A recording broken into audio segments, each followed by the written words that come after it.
Welcome to People of Interest, the show where I come up with crazy characters and very wonderful performers perform those characters.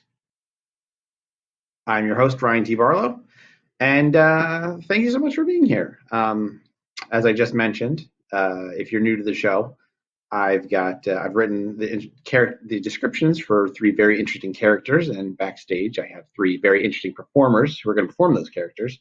The catch is they have no idea who those characters are, and they're not going to find out until I read the descriptions to you, the audience. And it's a lot of fun, and that's why you're here, because you love fun and remote comedy shows. But let's see who's on the show tonight. We've got Noah Levine, Tom Brennan, and Karen Coleman Hinners. Now, I would like to call out that Noah is a last-minute fill-in. So we really applaud him for jumping in like that. But we also really applaud Tom and Karen for not having to drop out. So if you could just applaud all three of them, but for different reasons, I'd really appreciate it. So if you are watching from home and enjoying things and you think of a question that you want to ask the guest, put it in the comments of Zoom. Don't use the Q&A feature. Just use the regular little comments that everybody can see. And then maybe I'll ask it on the show. So and then it's like you're a part of the show. And, and isn't that just a wonderful feeling? I mean, I feel wonderful and I'm a part of the show. Anyway, let's get started. But actually, before we get started, as always, here are today's headlines.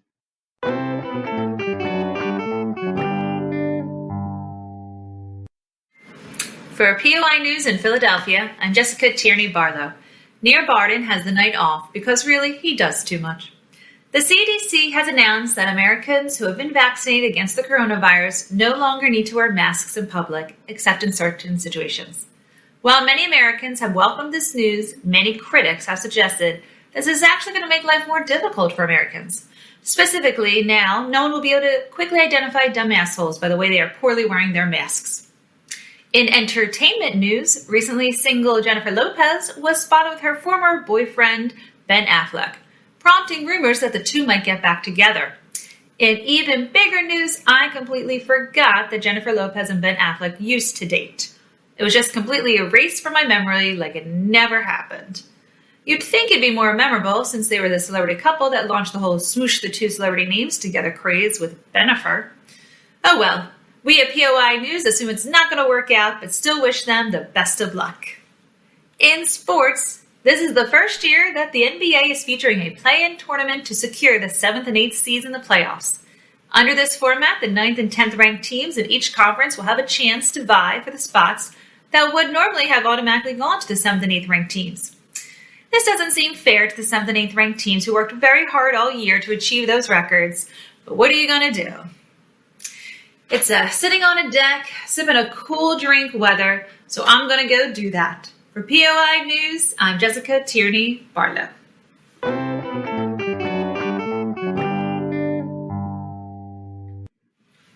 Pfizer supports People of Interest. You've gotten our COVID vaccine, but don't stop there. We have so many more amazing drugs to offer, including Ibrance, Eliquis, Xeljanz, Enbrel, Tobias, and Medrol. Ask your doctor if any of these drugs might be right for you. And if not, see if there are any other Pfizer drugs that are.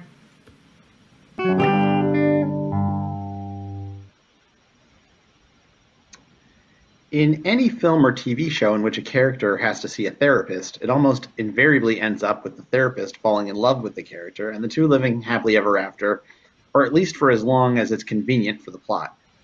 However, ask any real therapist or counselor, and they'll tell you how completely and utterly wrong this is. In the real world, it is incredibly hard for a therapist to find that one special client to fall in love with. That's why my next guest, Marshall Adams, created the Social Networker, the hottest new counselor dating app. The Social Networker allows therapists and counselors to check out potential clients and their issues to see if there might be a love match after some intense therapy. Adam joins us here tonight to promote the app and its many features. Marshall Adams, welcome. Thank you so much for having me. I hear that you are married and well-adjusted just before we get into anything. Yes, yeah, So not not. looking for a partner or a therapist? No, I am good for the moment, but thank you for asking. Um, so, how did this all begin? I mean, what was that moment that you said, you know what, this isn't working out for me? Where's my Hollywood ending? Well, a lot has been written and a lot has been said about the bonds between patients and therapists. And, you know, when you get so deeply into your job as we often do, the people that you see most often week to week are your clients. And with little time to see anyone else, you start to wonder, maybe this is it. Maybe I have to pick from among one of these people. And certainly some folks will be attractive, but if I've had a lot of success with my patients, and at a certain point they stop attending sessions and they stop needing therapy, and it leaves you wondering what might have been. So in fact, our app's motto is, why get therapy for a month when you could get therapy for a lifetime? Oh, oh, that's very clever. So, it does sort of beg the question, though. I mean, are you enabling people's issues, and sort of, instead of helping them overcome them, just kind of uh, elongating them or extending them so that you can kind of continue that aspect of the relationship? Well, that would be wrong. Um, and fortunately, when you marry someone, uh, they and you live together. Well, I mean, if you're still giving them therapy, that's like an extra special time that you get to spend together, an extra time each week. But you can kind of move on from that at that point. I think that is the goal, right? It's like, you know, how can I find this person? How can I get them to this place where, maybe they're laying on my couch this week and laying in my bed next week.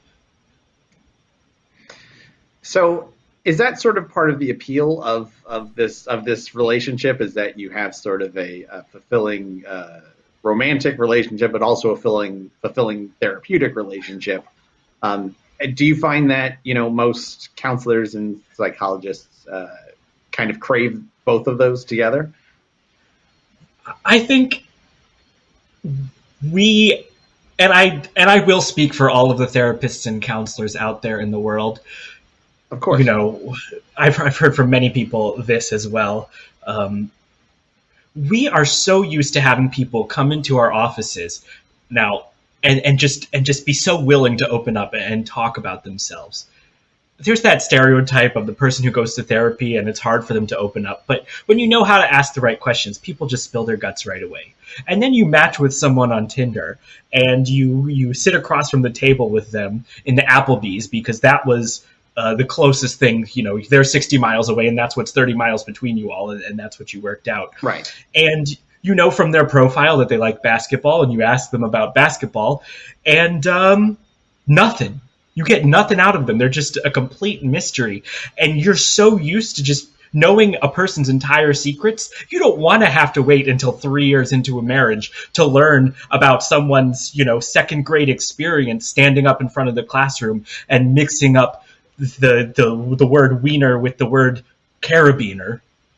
You want to know that before you get into that relationship. And you know everything about your client, about your patients, and you can go into that relationship. There's no secrets. There's an odd power dynamic. We don't have to talk about that. I mean, we could, but I understand if that's We don't have uh, to. sure. It's Um, interesting that that's what you want to talk about, Ryan. well, I mean, it's just you think that it seems like a no-no, that the power dynamic seems, that would seem where people would get uncomfortable. Right, right. Well, I think sometimes people are at their most comfortable knowing that they've been vulnerable, knowing that you know everything about them, and when. And this is mostly a theory because most of the time when someone says, they're moving on and you go, oh, great, now I can ask you out to the Applebee's, again, because they live 60 miles away. Right, yeah. I'm in a big metropolitan area. Everyone is 60 miles away, and there's an Applebee's between all those points. Sure. They say, oh, no, thank you. And what have you spent all that time for? Well, I mean, they were paying you. They were paying you. That's true. So I think, tell us how does the app, tell us about how the app works. How do you sign up for it? How do you get matched? How does that work? So it's both an exclusive app and an app that's open to everybody. So in order to sign up as a registered therapist, you have to submit your diploma. You have to submit 3 testimonials from clients. You have to have a background check because they want to make sure you haven't been, had past unsavory business with some of your clients. That would not be good. And there's very scrupulous details that they go through to get you this. On the other hand, all you have to do to sign up as a potential client, and you do get free therapy when you sign up for the app. That's the big draw for the all the attractive, sad people out there in the world. All you have to do is answer 5 simple questions. Number 1, what do you look for in a partner? Number 2, what is your ideal date? Number 3, expand on a past trauma. Go into what happened before, after, how old were you, and where were you, and what came of that.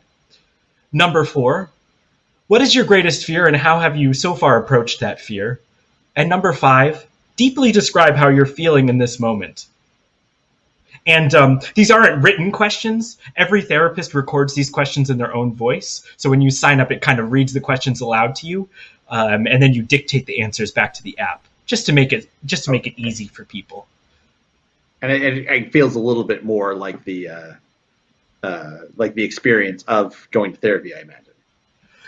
I guess it does. I hadn't really thought about that side of it. Just really trying to make it so easy for people to get into and on this app. We're on the Apple Store. We're on Google Play. They've even let us launch our app in China, which is pretty rare. Oh, wow, yeah. So is it so once you've let's say you're a potential client or match, I guess, and you've made your profile, you've answered these questions. So what happens next? You're just kind of waiting for someone to reach out to you? Do you get to see some of the potential therapists? How does that connection happen? So the way it works, right? Let's talk from the perspective of the clients. You sign up. You answer these 5 questions, and you get asked them in the voice of whichever therapist you might be assigned to. And then you see a list of time slots, Monday, Tuesday, Wednesday, Thursday, Friday, the therapist's availability, and you pick one of those time slots.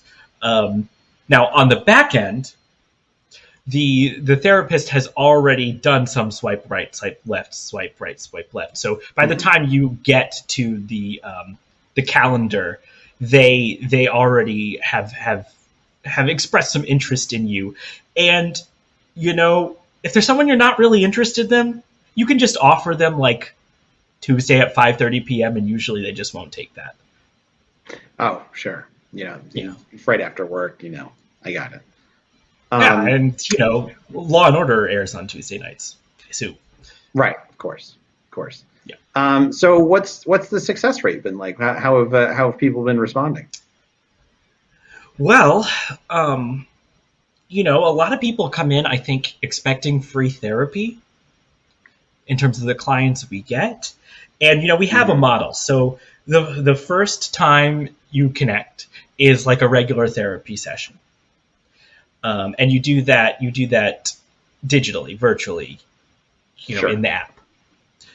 The second time you meet is, I don't want to call it therapy with drinks. Oh. But, you'll meet at a bar but still very much it's like a therapy conversation. Sure. And then from there, you know, you would leave the app behind. So you would become Facebook friends or follow each other on LinkedIn, maybe exchange phone numbers. Oh, okay. And start kind of just seeing where it leads you. But what we find is that having a very one-sided, pointed interrogation of one person's past history and emotional traumas does lead to very fulfilling and deeply interesting relationships. Oh, the success rate is what you're asking. Yes. That's proprietary information. I will only speak for myself, and I will say that I have had a lot of drinks. Oh. We have a couple of questions from the audience. The first one is someone's wanting to, someone's wanting to know if the couples are available to be on this app. So, yes, but it's not so much couples therapy. So I think usually the goal of a couples therapy would be to try to resolve whatever is happening in the dynamics between the two people. But very much what we would offer to a couple is we do have, some married therapists that are in our app. And you would go to that session and you would tell them about your relationship. And, if everything goes according to plan and everything seems to be going well, I could draw a diagram of all the different ways it could go because there's a lot of possible, pairings or different results. Unfortunately, often one time one of the partners doesn't always involve both of the people that come in, but gotcha. The more people that are involved, the more possible outcomes, I would say. I gotcha. So we have another, and it sounds like this person's using the app. It says that great. they still haven't gotten to the calendar portion, and they want to know what's wrong with them, and if they could ever be loved. Well, this is ironic because once you get to your first appointment, we'll tell you what's wrong with you. That's what happens in that session. But my guess is they should look at their profile pictures and they should make sure that, it is a good idea to pose with like a dog or a pet as long as it doesn't look like it's somebody else's dog. Like if you're clearly uncomfortable holding the animal, that's not good. Other no-nos, pictures with your mother. Like we're going to talk about your mother, but she doesn't need to be in the picture. You're probably going to come in and describe her for me in detail, what she looks like, what colors are the flowers on her favorite blouse, what song did she used to sing to you when you were a child. But don't have that in the picture. And the last tip that I would give people, do not offer a self-diagnosis. We are the professionals. We want to diagnose you. We want to identify your issue and learn all of your secrets. You don't need to come in and say you have this, that, or the other. Gotcha. Okay, well, we're just about out of time. Do you want to make one final pitch for anyone out there who might be thinking of using the app? Yes. First of all, I'll make a pitch because we are always looking for new therapists to sign up and join on that side. We're looking for highly qualified, highly lonely individuals who know how to get close to crossing the line, but not crossing it. And to everyone else, I will say, if you feel sad sometimes, but not like all the time, definitely check it out. And we can help you in more ways than one. Well, okay. Marshall Adams, thank you so much for being here. Thank you so much for having me.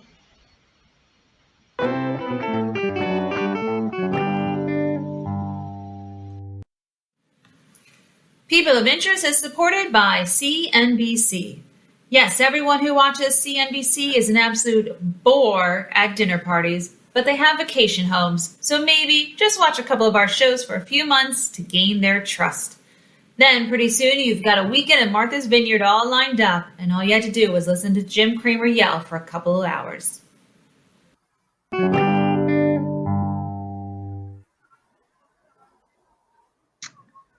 During the 2020 election cycle, Republicans bet big on targeting Hunter Biden's supposed dealings in the Ukraine to sink Joe Biden's presidential campaign. This, of course, did not pan out, and Congressman Bob Shepard from Ohio is now saying "told you so" to his fellow Republicans, who scoffed when he suggested to anyone who would listen that they were going after the wrong Biden. The real target, he argued, and continues to argue, should be the president's dog, Major Biden, who he thinks is the true national security threat. Now, after Major Biden has bit 2 people between March and April, Shepard's theory has gained a lot of credibility. So much so that Shepard has begun drafting articles of impeachment against Major Biden, which would be the first time a presidential pet has ever been impeached. Shepard joins us here tonight to explain why Major Biden is unfit for his post, the allegations that Major has back-channeled talks with both Iran and North Korea, and what's on Major's iPad. Congressman Bob Shepard, welcome. Ryan, thank you very much for having me. It's an absolute pleasure to be here. An honor to talk with you, and I'm glad to finally have a chance to talk to all those coastal people that happen to enjoy this show. I'm proud to be here. Let her rip. Let's get to the Q&A. All right. Thank you so much for being here. You clued in onto this way before anyone was even talking about. You're goddamn right, I did. Everyone was talking about this dog, like this dog, I don't know, wrote the Declaration of Independence. But all I can see when I look into his eyes is there's a dog that's gonna pee on the Declaration of Independence, and someone has to do something about it. Sorry, I interrupted you, but that's just my blood boils when I think of this. Gosh darn. Liberal dog taking up the White House and doing whatever it wants. Continue, Ryan, please. I'm sorry for interrupting you, you liberal shill. Sorry. Well, when did you first discover that Major Biden had these issues? Well, it's in his eyes. You could just tell when you look into that dog's eyes. You could look in, and sometimes you can tell with any dog. You look in its eyes and you think, look at that guy. Loves me. Look at that other guy. He loves me. By the way, I just want to put this to bed right now. There's a rumor out there, and I'm going to squash it right now. All cats are girls. All dogs are guys. All right?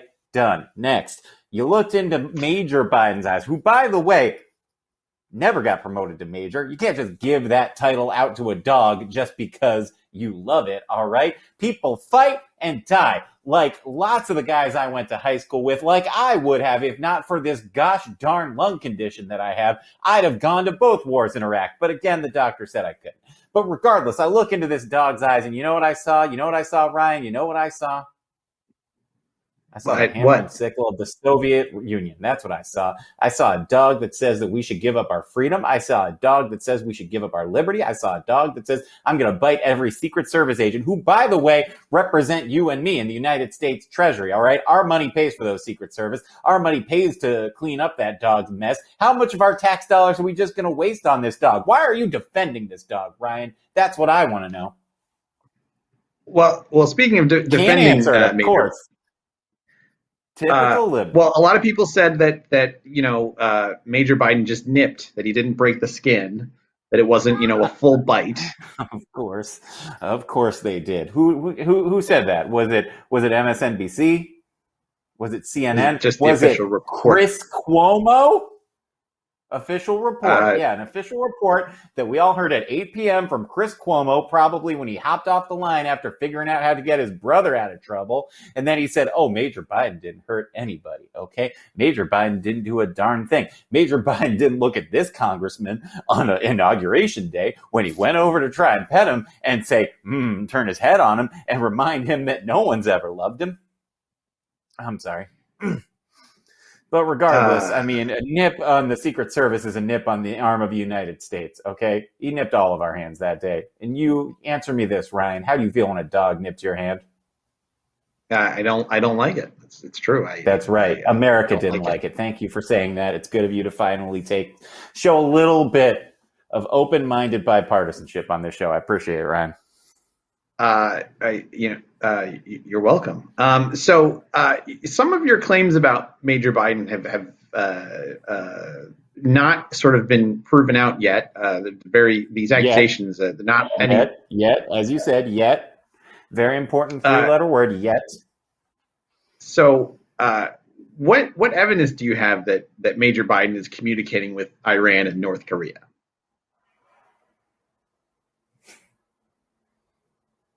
Look at you, just sitting there in your ivory tower on the East Coast, just pretending, what evidence do I have?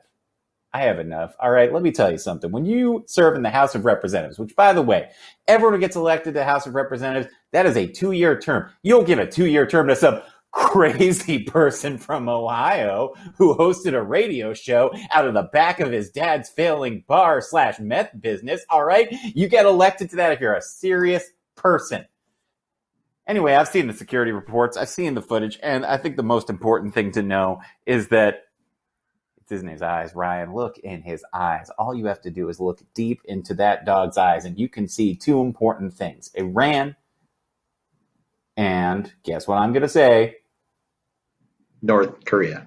North Korea, that's right. You said it, Yeah. I didn't. Thank you very much for confirming it. It's good to finally have a little bit of honesty on this network. I'm sorry, my blood just boils thinking about that dog sitting in a house that you pay for, that I pay for, that everyone in this country pays for, biting our Secret Service agents. Ugh. Well, they have said that Major has been sent back to Delaware for further training. Do you feel that are you also questioning whether that's true? I'll tell you who should be sent back to Delaware for further training.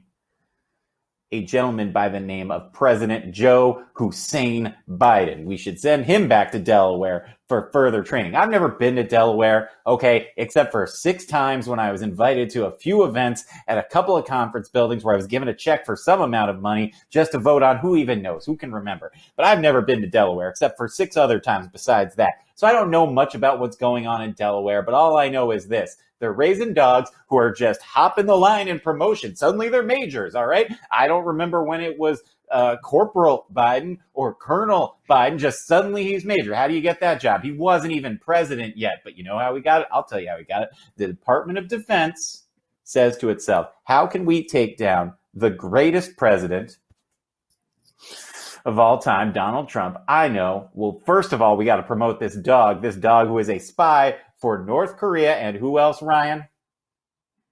Iran. You said Iran. I didn't.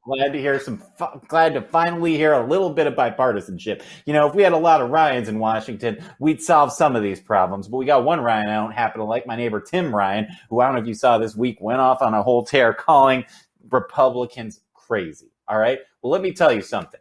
If standing outside of the White House and the Biden residence and the hotels that they stayed at with a sign that says, Major Biden, I know what you did is crazy, then lock me up. I'm sorry, I was just taking a minute to think about my dog, Scruffy, and I smile when I think about Scruffy. You know, it's funny, the doctor says Scruffy's a she, which again is a lie because all cats are girls and all dogs are guys. Yeah. But every time I say to Scruffy, Scruffy, would you ever bite a Secret Service agent? You know what Scruffy says? I would never do that. And my wife says, that dog can't talk. And I say to her, yes, that dog can. And she says, that dog can't talk. And for the last gosh darn time, you're not allowed within 50 feet of this. It's not important. So tell us about these articles of impeachment you're writing up. I mean, I understand you had to even consult the parliamentarian to see if it was even possible to impeach a presidential pact. Yeah, and first of all, that parliamentarian, I walk right into their office and I say, it's me again. And they say, oh, what do you want now? You know why? Because that's what Washington thinks of you. That's what Washington thinks of me. That's what Washington thinks of all the taxpayers. They think, what do you want now? All right. First time you're here, you're just asking for a bed and a sex swing for your office. Now you're asking to impeach a dog.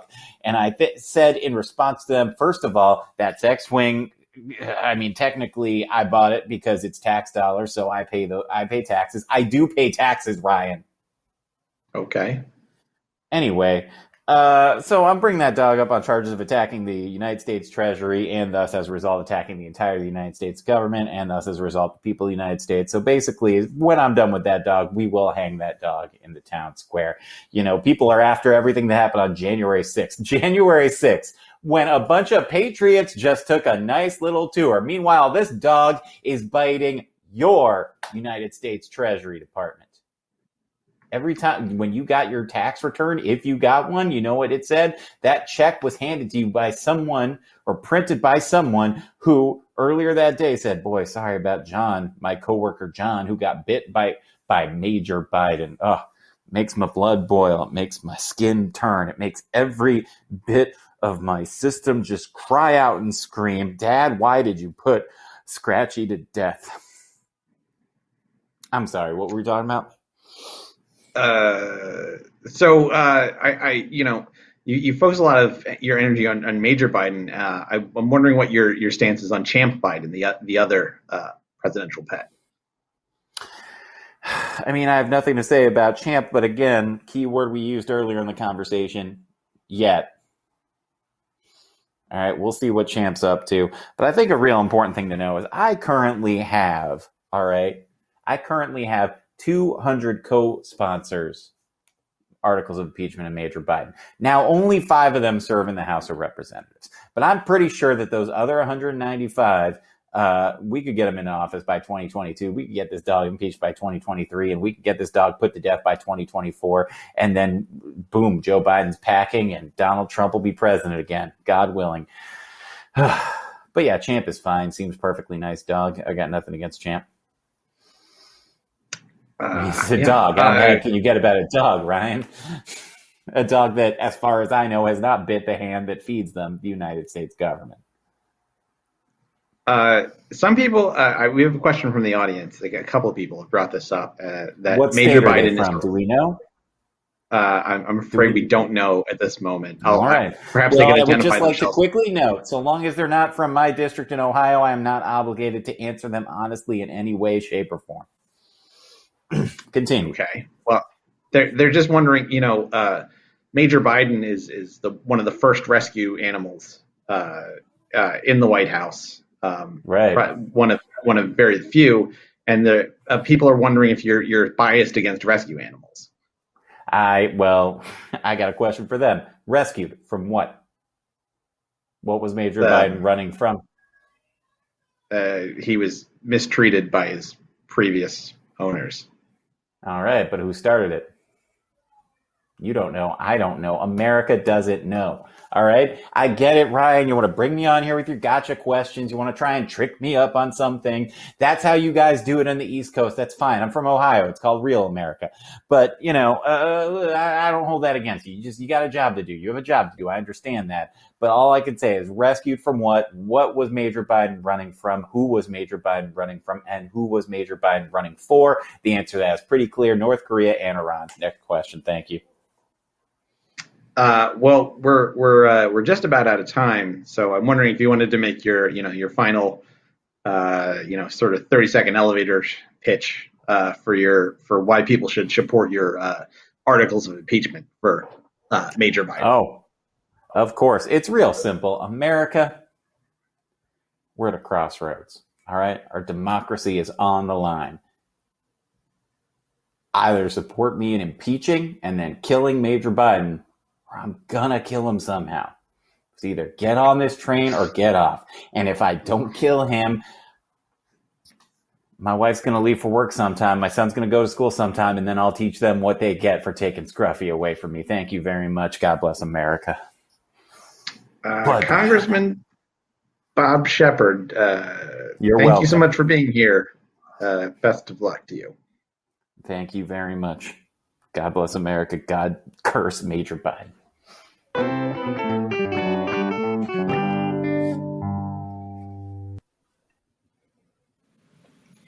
Pizza Hut supports people of interest. Not to get off topic here, but did huts ever have a positive connotation in the cultural zeitgeist? Like if you told me you lived in a hut, I would be worried about you. It's a less than ideal living condition. A yurt, on the other hand, I'd be intrigued. I guess what I'm saying is, should we change our name to Pizza Yurt? Please let us know on Twitter.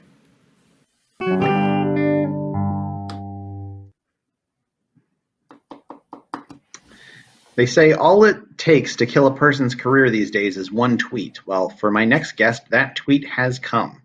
A month ago, celebrated artist Carmen Ashford tweeted the following: "Got my second shot, can't wait to touch paintings in museums again," accompanied by a photo of her apparently touching Picasso's Guernica in the Reina Sofia Museum in Madrid.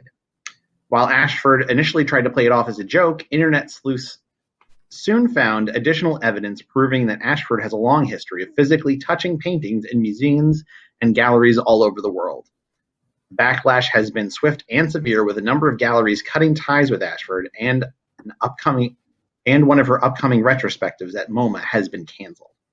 Now Ashford, a painter herself, is doubling down on her stance that paintings were meant to be touched, and has gone on to provide in-depth descriptions of what several classic paintings feel like. Ashford joins us here tonight to defend her stance on touching paintings, even though human touch could irrevocably destroy many paintings, and why she doesn't plan on stopping anytime soon. Carmen Ashford, welcome. Thank you. Thank you.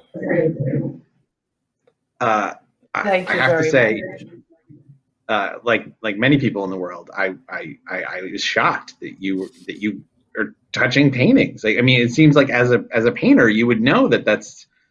I'm that not could ruin a sure painting. how. I'm not sure how. I wanted to, let me start over. First of all, I've started drinking again.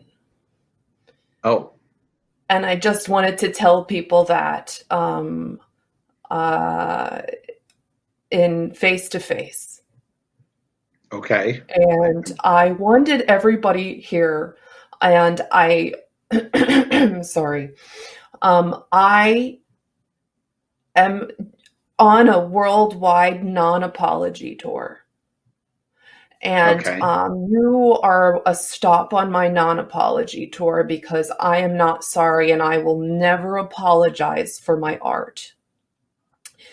And I don't remember the question that you asked me. Well, I guess we're not really asking you to apologize about your art. We're asking you to apologize for touching several famous paintings. I would like to say that a lifestyle can also be an artistic expression. And if you are in the field of learning about art, then you are also an artist. And if you are an artist, that means you have to learn from other artists. Art doesn't exist in a vacuum unless it is a vacuum, unless it is abyssal.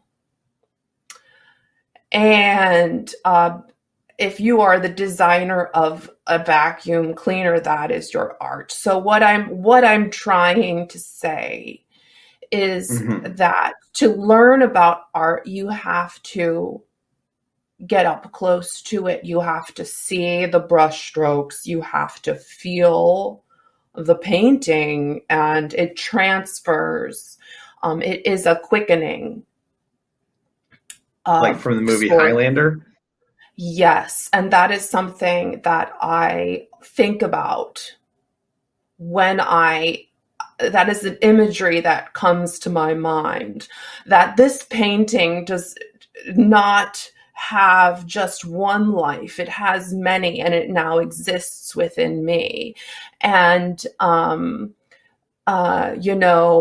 Banksy. Mm-hmm. Oh, okay. So do you feel that your own artwork is like your artistic career has come from touching all of these paintings? I would not say that it has come from touching the paintings, but I would say that it has been helpful for me. And as I know, I might create a piece of art. I might show it to another person. I might say to that person, look, here's my art. And then that painting then done? Is that the end of that painting's lifetime? Can it not have another life still? And touching a painting to another painting, does that not create another level of the painting's life? When is a painting truly finished? And I'm saying painting, but I'm using painting as shorthand to refer to anything created by an artist. So are you saying that you've artist? So are you saying that you've created, say, a painting and then took it to another painting and then kind of like had them, I guess, kiss or sort of, and like rubbing them together? I'm not sure what you think. So let me explain to you the art experience. Okay, I'm looking around me right now. Do I have anything? No, I don't, but I have 2 pieces of paper here. So this piece of paper and this piece of paper here. So it's this paper exists as one. And this paper exists as one, but then you put them together and it charges, and now it is something new. It is something new. Okay. And I want to tell you once again, I will not apologize for creating the art. And I will not apologize for the extension of the art, which is the touching of the art, which is art in and of itself. I've also started drinking again. Did I mention that? You did mention that briefly. Thank you. Where did this all start? Where did this all start for you? Like, what was the first painting that you touched? The first painting that I touched was a paint by numbers that my grandmother created as a teenager. Okay. My grandmother had passed away by the time I was a young girl. And I was going through the attic of the grandmother's house. And I saw this painting and I knew that her hands had touched this, and it was 2 cats. It was 2 cats, and they were wearing bow ties. Okay. And it was a paint by numbers, and they were on the ocean. They were on a boat. There were 2 cats wearing bow ties on a boat on the ocean. And they had little sailor hats on. My grandmother was not the original creator or inventor of this paint by number set. Sure. But when I saw it, I said, this is something that she put time into, she put effort into, she touched with her hands. It was a part of her. So as touching the painting, it then became part of me. And I could feel that transfer of energy with the touching. Touch is a very powerful sense. Very powerful sense. Well, so I mean, touching your grandmother's paint by numbers is a little bit different than going into the Louvre and touching like the Mona Lisa or something. A lot of people, I feel, are not happy with me because I challenge their perceptions of what the art world is. And I want to tell you this, and this is another thing that I'm doing on my tour here, is that the art world is bullshit. Okay? And what I mean by bullshit is that they are profiting off of the hard work of people like you, people like me, people like Joe Schmo on the streets selling his art, and they decide what is expensive and what is worth garbage, and they look at your art and they say, I'm going to put this into a certain category, and then when you die, your art becomes more expensive and they put it to auction. And let me remind you that Van Gogh only sold one painting in his whole lifetime. And I want you to know that those artists, I believe, would have no problem with me touching their art, because they all touched art. They all touched art. So if you have a problem with it, you don't know art. Well, I think some people are worried that if you're touching paintings and then, you inspire someone else to touch a painting and then suddenly everybody's touching paintings, that the Yes. paintings could get ruined from all their No. the oils in their hands. So everyone should touch the painting with another painting. I don't see the problem in your question. I don't frankly, I don't understand. I understand that people are saying that, and I'm not getting mad at you specifically. Let me tell you, you are not the one that I'm mad at. I'm mad at, I'm just, we are living in a world. We are living in a world. Okay. Well, we have a question from the audience, and they're wondering what your favorite paintings to touch were, and if you have any recommendations. A Georgia O'Keeffe. Or just any of them? Georgia O'Keeffe, just the horns in the desert, the florals, the vaginal florals. A flower is a sexual. I've started drinking again. I couldn't notice. I didn't notice. I guess sort of the final question is, how are you able to be so prolific touching all of these paintings? I mean, there's so many security guards and velvet ropes and glass and so many different things. I would assume alarms. Like, how did you do it? I mean, you've touched all of these photos I've seen of you. You've touched so many paintings. I cannot completely tell you the answer to this question, and I do want to answer your question. But the reason why I cannot completely tell you is because it would implicate other people that would prefer to be not implicated.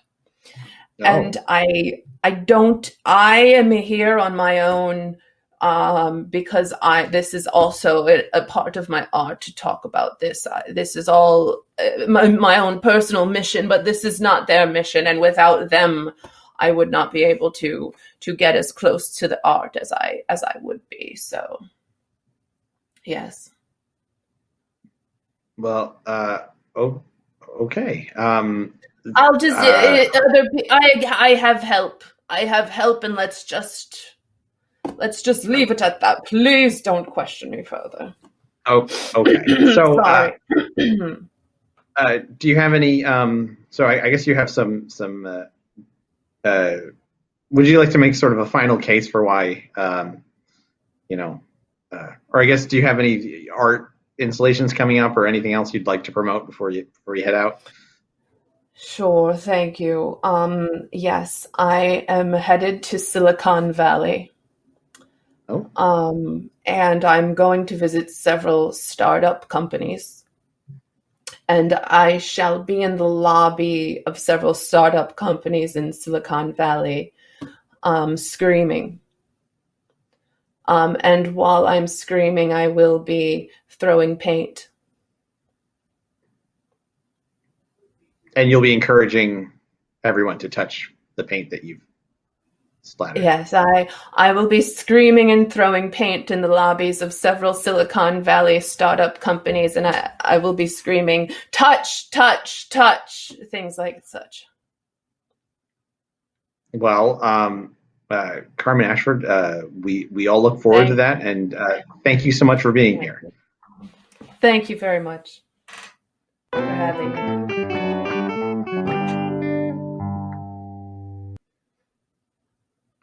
And that's our show.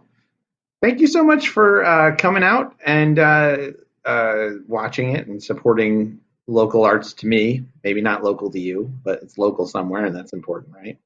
And how about that cast? Let's bring them out. Woo! We turned on. It's live. It's live audio from the. It's live audio from the audience. We turned that on just for you all. So thank you guys so much for being here. Let's go around the horn and what do you guys have coming up? Karen, what's going on? Thanks. Oh, thanks. Yeah. Well, why don't you just follow me on Instagram?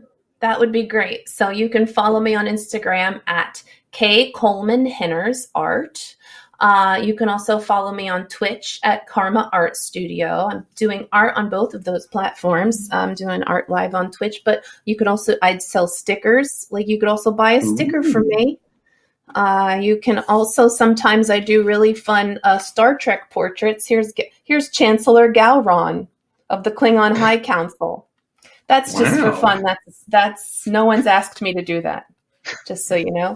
And sometimes some house portraits and pet portraits, and that's my business card. So basically, yeah, follow me on Instagram, or I almost kept that voice that I was doing before. I forgot to drop That's not it. your right. Yeah, just switch. This is not my regular voice.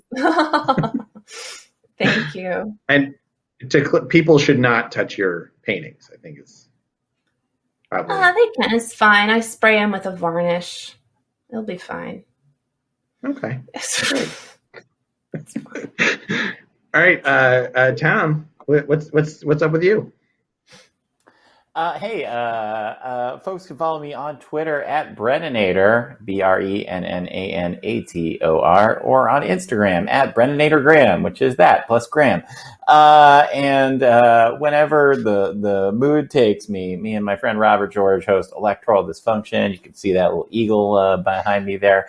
Podcast, find it wherever you get your podcasts. And yeah, we're gonna do them again. This show is on the day where I decided I would do my show again. So I'm just accepting that I have decided I will put more work on my plate. And that's rough. That's why it's also, really the show. Yeah, thank you. Yeah, on a day where I was at crisis. And rescue dogs are great. I have nothing against them. That was a work of fiction just now. I mean, I would rather not own any dog, but you should get rescued. Right. You also think that Major Biden should stay in office. Yes, I support. Yeah, no. Under no circumstances do I plan to kill that dog. I would like the United States Secret Service to be aware of this if they're listening. Yeah, they tune in. They love to tune in every month. Look, you never know. Big.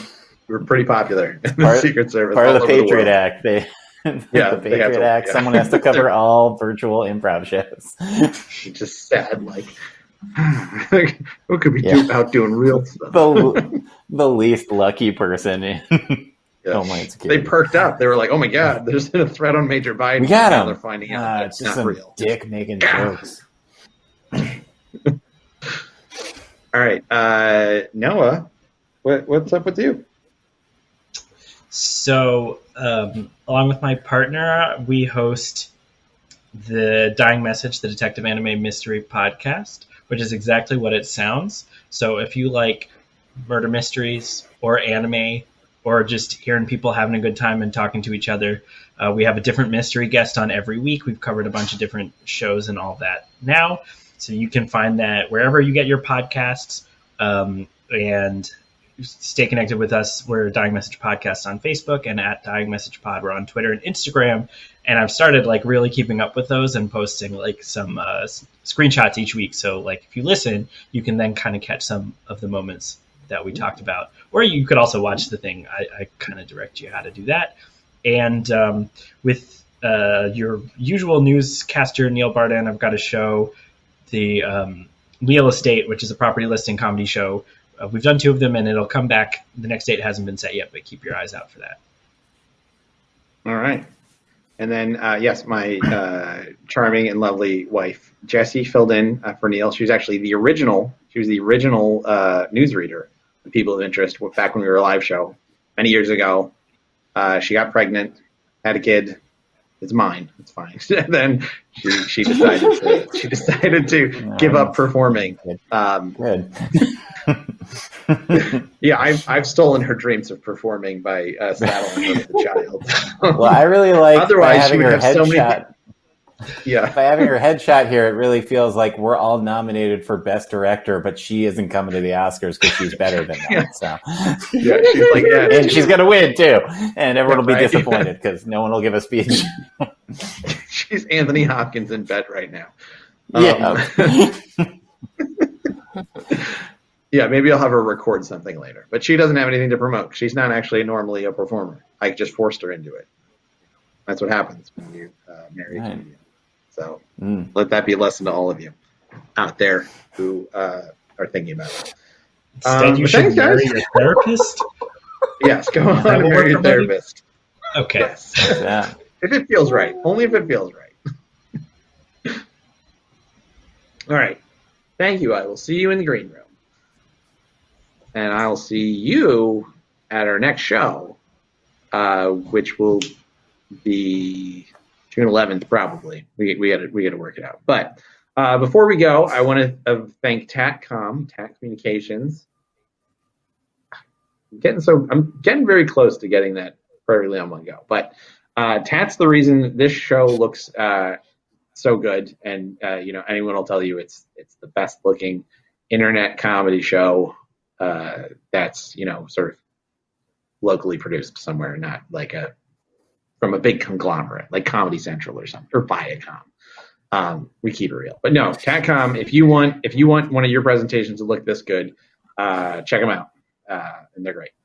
So, once again, thank you so much for coming to the show. We hope to see you next time. And as always, I've been your host, Ryan T. Barlow, and I invite you to stay interesting. Have a good night.